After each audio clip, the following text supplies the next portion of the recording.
جب ایک کھیت میں پتھر کا سخت ٹکڑا نکل آیا، ایک سبق آمیز واقعہ۔ محترم دوستو، کہتے ہیں کہ کسی کسان کے کھیت میں ایک پتھر کا سخت ٹکڑا نکل آیا، جس سے کسان کے کام کاج میں حرج ہونے لگا۔ کبھی وہ اس ٹکڑے سے ٹھوکر کھا کر گر جاتا، کبھی ہل چلاتے ہوئے ہل پھنس جاتا، کبھی ہل ٹوٹ جاتا اور کبھی جانور گر کر زخمی ہو جاتا۔ اس نے کئی دفعہ اس ٹکڑے کو نکالنے کا سوچا، لیکن پھر یہ سوچ کر پیچھے ہٹ جاتا کہ پتہ نہیں آئس برگ کی طرح کتنا بڑا ٹکڑا ہو، میں اکیلا نکال سکوں یا نہیں، کہیں کوئی چٹان ہی نہ نکل آئے، وغیرہ وغیرہ۔ وہ سوچتا کہ بعد میں کبھی دوستوں یاروں کی مدد لے کر نکال دوں گا، ابھی رہنے دیتا ہوں۔ مختلف وسوسے اور وہمیں اسے کم ہمت بنا دیتے۔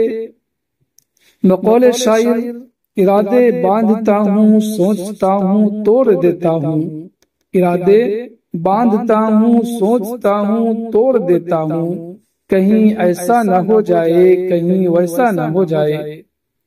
کئی دفعہ کی ٹکڑوں اور دھوکوں کے بعد آخر ایک دن اس نے اس پتھر نما چٹان کو نکالنے کا پکا ارادہ ہی کر لیا۔ سب دوستوں، ساتھیوں اور کسانوں کو سندیشہ بھیجا کہ پھاوڑے، بلیچے، کلہاڑے اور کدالے وغیرہ لے کر کھیت میں فلاں وقت تک پہنچ جائے۔ آج یا تو ہم رہیں گے یا یہ چٹان رہے گی۔ سب دوست یار اس کا پیغام ملتے ہی اس کی مدد کرنے وقت مقررہ پر اس کے کھیت میں پہنچ گئے۔ جب سب آ گئے تو کسان نے سب سے پہلے کدال خود اپنے ہاتھ میں لی اور اس چٹان کے آس پاس جگہ سے کھودنا شروع کیا۔ 5 یا 6 ضربیں لگائی ہوں گی کہ پتھر اڑتا ہوا باہر آن پڑا۔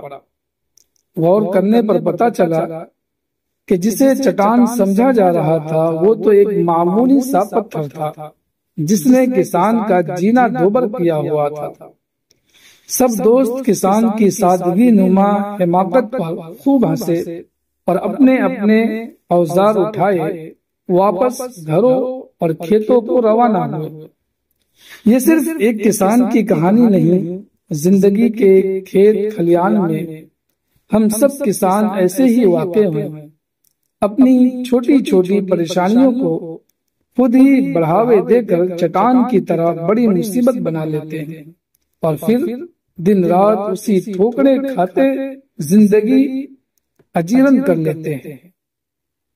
کبھی معمولی رنجشوں کو وبال جان بنا لیتے ہیں، کبھی کوئی معمولی جھگڑا سوہان روح بن جاتا ہے، کبھی چند پیسوں کی ٹھیکریاں شاہراہ حیات کی ٹھوکر ثابت ہوتی ہے، کبھی کاروباری نقصان، ملازمتی تنزلی، رشتوں ناتوں کے بے وقاتی ہمیں کامیابی کی راہ میں ہائی چٹان محسوس ہوتی ہے۔ کبھی سیاسی اور مسلکی اختلافات کے پتھر ہمیں معاشرتی تعلقات کے درمیان چٹان کی مانند محسوس ہوتے ہیں، لیکن یاد رکھیے یہ چٹان نما پتھر آپ کے باشعور حوصلے، ہمت، عزم اور یقین کی 2-4 ضربیں بھی نہیں سہ سکتے۔ آپ کا یقین اس کائنات کی بہت بڑی طاقت ہے۔ آپ کو اپنے شعور اور یقین کی طاقت کا احساس نہیں۔ جس دن آپ کو احساس ہو گیا، اس دن آپ کے سامنے کوئی چٹان نہ رہے گی اور نہ کوئی پہاڑ، کوئی مسئلہ رہے گا اور نہ کوئی مشکل رہے گا۔ ساری چٹانیں، سارے پہاڑ، ساری مشکلات اور مسائل آپ کے قدموں کے نیچے ہوں گے اور آپ ان سب کو فتح کر چکے ہوں گے۔ بات صرف شعور، یقین اور حوصلے کی۔